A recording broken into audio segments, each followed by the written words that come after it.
क्योंकि ये मेरा भी परिवार है। फ़ोन की घंटी बजी तो पूजा ने दौड़कर फ़ोन उठाया, जैसे उसे अंदर से कुछ आभास हो रहा था कि कहीं कुछ गड़बड़ है। फ़ोन उसकी सास का था।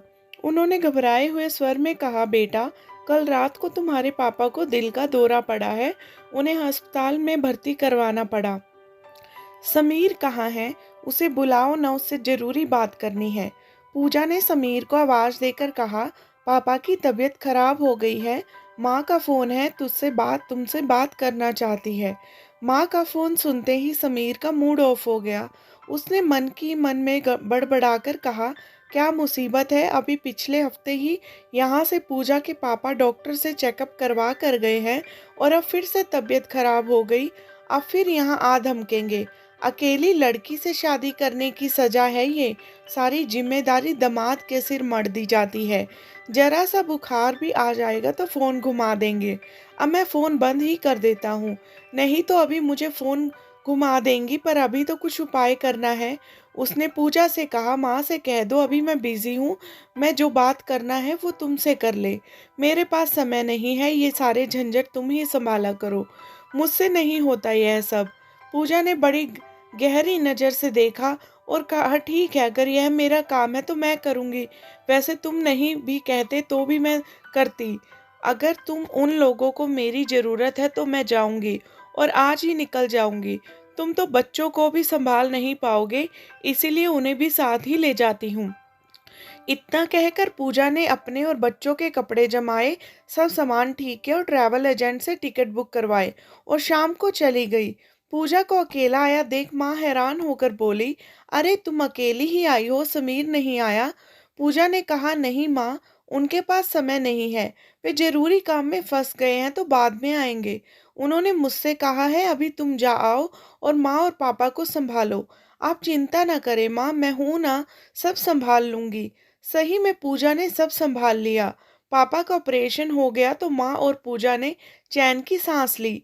रात में समीर ने घर पर फोन किया और घंटी बजती रही, किसी ने फोन नहीं उठाया। कौन उठाता? पापा हॉस्पिटल में एडमिट थे और मम्मी और पूजा भी रात को वहीं रुक गए थे। बच्चे पड़ोसी के घर में थे। समीर परेशान हो गया। अभी वह सोच ही रहा था कि पूजा का फोन आया। उसने पूजा का फोन लिया ही नहीं। जब फिर से पूजा ने फोन किया तो समीर ने बेमन से कहा, जल्दी बोलो क्या बात है, पापा ठीक हैं?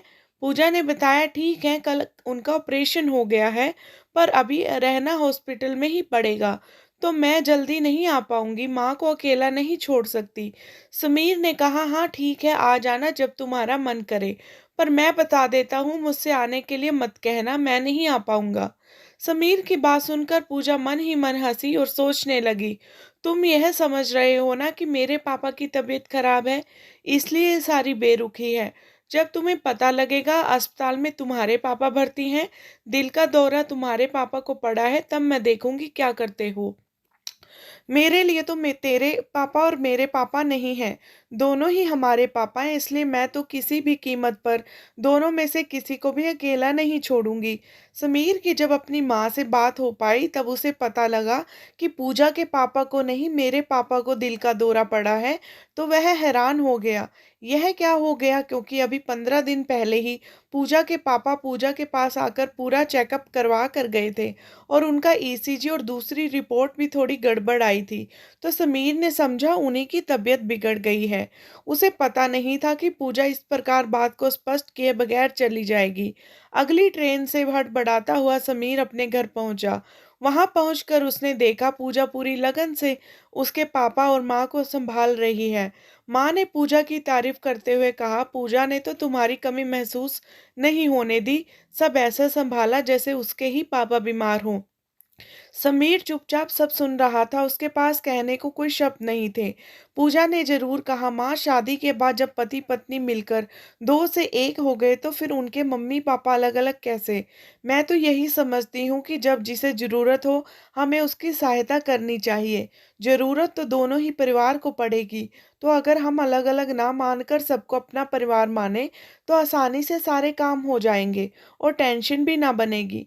मैंने तो आप लोगों का अपना मान लिया, जैसे ही आपने फ़ोन करके बताया, तुरंत दौड़ी चली आई। अब समीर ने बोला, तुम यह भी तो कह सकती थी कि तुम्हारे पापा को दिल का दौरा पड़ा है, तो मैं भी आ जाता। उसकी बात सुनकर पूजा ने कहा, आज तक कभी मैंने तुम्हारे पापा तुम्हारी मम्मी बात करके की नहीं। मैं ऐसी भाषा नहीं बोलती, ना दोनों में फ़र्क करती हूँ, आगे भी नहीं करूँगी। मैं अपने कर्तव्य का पालन सदैव करती हूँ। उसकी बात सुनकर समीर के मुंह से एक शब्द नहीं निकला, पर अब वह सोच पर मजबूर हो गया कि गलती तो उसकी है। पूजा ने बिना लड़ाई झगड़ा किए समझा दिया। लड़ाई झगड़ा करती तो शायद लड़ाई झगड़े से बचने के लिए बेमन से मैं उसके के लोगों के लिए कुछ करता। अब तो दिल से यह समझा कि मैं गलत था। मुझे भी पूजा की तरह बड़े दिल का बनकर उसके मम्मी पापा को बेटा बनकर संभालना है, जैसा कि पूजा ने किया। तो दोस्तों, आपको ये कहानी कैसी लगी? अपने विचार कमेंट बॉक्स में ज़रूर शेयर करना। धन्यवाद, और उस चैनल को सब्सक्राइब कर लीजिए।